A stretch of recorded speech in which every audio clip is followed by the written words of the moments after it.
Hello and welcome to STI Love to Drive. We'll be enjoying a nice peaceful time in my garden today as I bring you some absolutely horrific news regarding Honda. Honda is letting an Indian company develop its next generation of cars. Honda breaks tradition, tapping India's Tata technologies to engineer an all-new versatile vehicle platform to cut costs and speed up product timelines. As a longtime Honda enthusiast, as a longtime IT professional, as someone who actually worked under the Tata umbrella for Tata Consultancy Services, I can tell you this may be the end of Honda. And the only way to deal with this is laughter, because horrific news is an understatement for what is happening right now. Honda has outsourced the development of its new vehicle program to India-based Tata Technologies, which is owned by the same conglomerate that owns Jaguar Land Rover and also builds the world's most efficient electric vehicles. They're also part of the absolute, okay, maybe not the largest, but one of the largest Indian corporations, and one of their primary goals, having worked for Tata, is to roll out this whole fourth industrial revolution thing. Totally separate tangent, but when I worked at Tata over the course of about a year and a half, they were rolling out what was called Business 4.0, which the World Economic Forum's fourth industrial revolution and all of that stuff, the Great Reset, it's all related.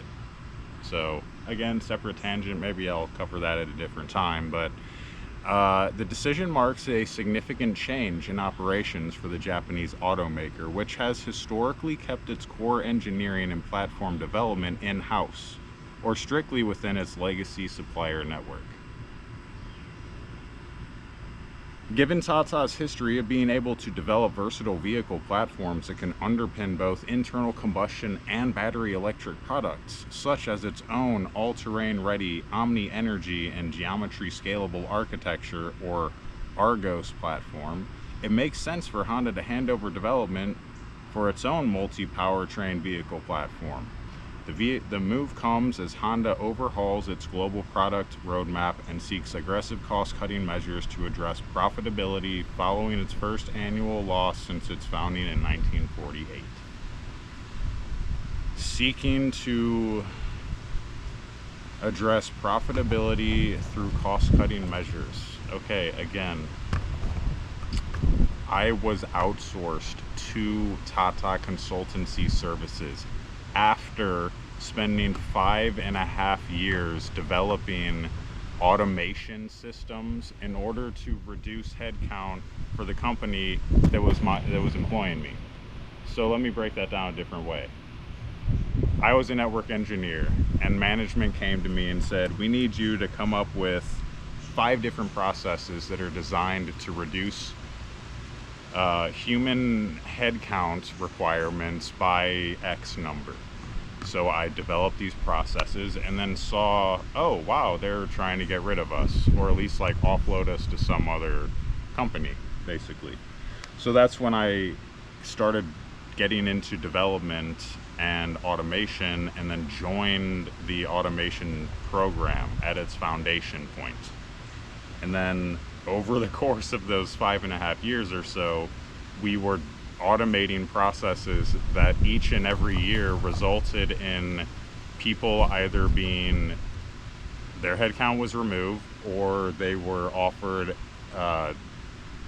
basically a job working for Tata Consultancy Services, TCS. And at the end, as I said, it was 5.5 years. It came to the point where they're like, oh, we are just going to now outsource the team that was creating the tooling to help make outsourcing all these other people easier. So it came full circle, and then I got outsourced. And then eventually I on to the company where I am now, which is a much better place. But all of this is to say, every experience I've ever had, and this was multiple times, I've been dealing with third-party contractors like this, especially in low-cost centers of the world, aka India, where Tata is based, and it's all about accelerating roadmaps, cost cutting, ultimately kind of like reducing headcount in a way for the high cost centers. So like I bet in Japan people are making a pretty good salary. Well, you can displace those engineers by hiring someone that lives in India and works for Tata Consultancy Services.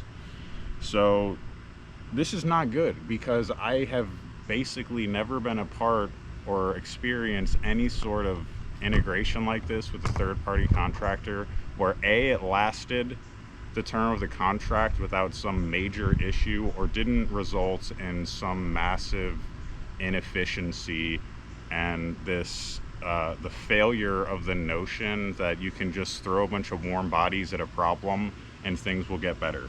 And that's what Honda's doing here. According to Bloomberg, the Tata engineered platform is being designed for versatility. Who cares? Like, they're going to say everything they want to say in order to sell something to get someone else to sign a contract to give them money. And now it's happening to Honda. And I'm wondering if if the prelude was some like precursor to all of this, maybe like a test run. I don't know. It's very strange. I just wanted to shed some light on that because I literally worked for Tata and I love Honda. I drive an Acura Integra. All of my cars before that were Hondas, except for the Subaru, obviously. But sad day, sad day. Drop a comment. I'm curious to hear what other people think. Peace.